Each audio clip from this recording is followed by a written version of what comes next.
comment on a commencé?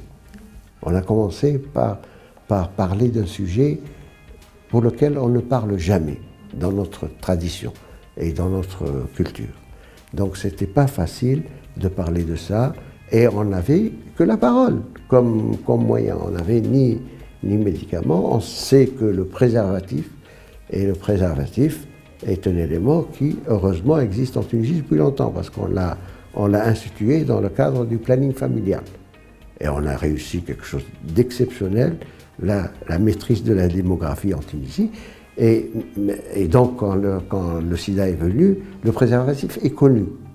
Mais est connu pour être utilisé chez les personnes mariées, dans les couples, pour limiter les enfants. Donc, c'était pas facile. C'était pas facile.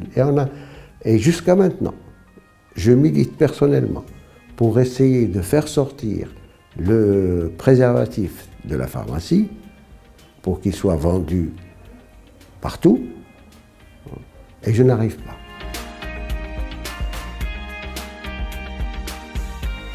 Ce sont ce qu'on appelle maintenant les populations clés.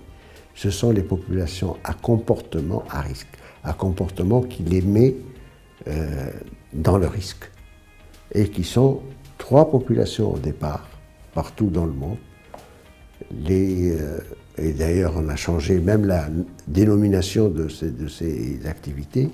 Ce sont les professionnels de sexe, anciens prostituées, professionnels de sexe, les usagers de drogue par voie intraveineuse, anciens drogués, et les hommes ayant des rapports sexuels avec des hommes, anciens homosexuels.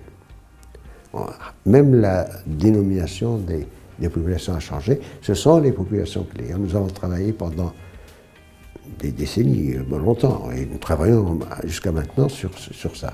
Mais on a vu ajouter des populations. Ce sont les détenus, et nous avons ouvert, dès le départ, on était conscients, et on a fait du travail dans ce domaine-là, et maintenant nous sommes beaucoup plus sur le terrain de la détention et des prisons. Et la migration. La migration, c'est la dernière population qui s'est imposée. La migration est un phénomène qui existe depuis toujours, mais qui s'est imposé ces dernières années.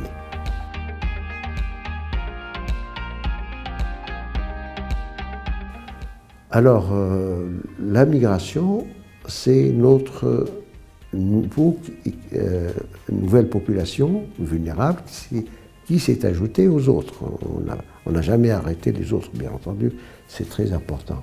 Mais la migration est devenue pour nous quelque chose d'important, vu son importance, vu ses spécificités.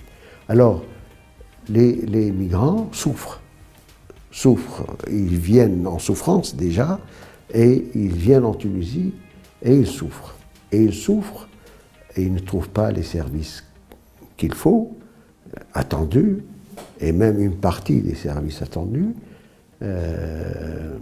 Par exemple, en ce qui nous concerne, nous, ils n'ont pratiquement pas d'accès aux services de prévention et de prise en charge du sida, des maladies sexuellement transmissibles, des hépatites, etc.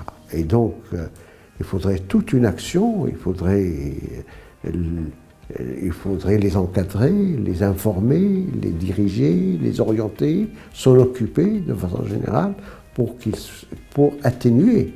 On n'a pas l'ambition de leur permettre un monde paradisiaque, mais pour au moins qu'ils puissent avoir accès au minimum exigé en ce qui nous concerne, la santé.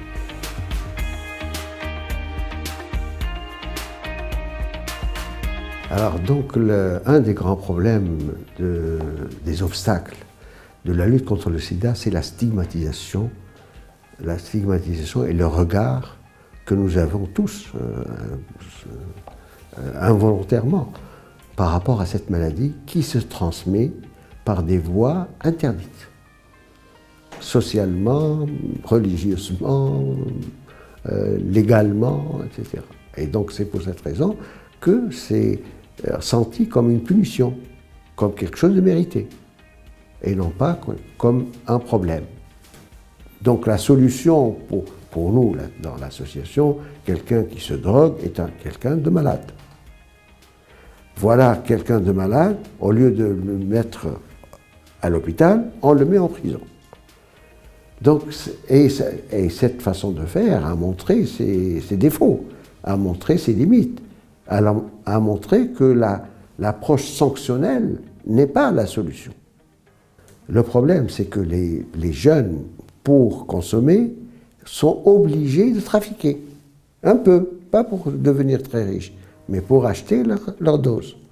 Donc, c'est certainement que nous avons eu l'occasion d'aller à l'ARP, à la commission des lois, pour leur raconter ce que nous faisons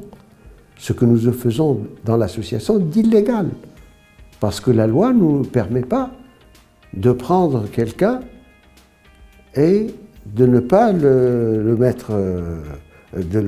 pas le remettre à la police, mais d'essayer de lui expliquer, de lui montrer, et même de lui donner une seringue, et même de lui faire une formation d'économie des veines pour qu'il sache comment se faire injecter.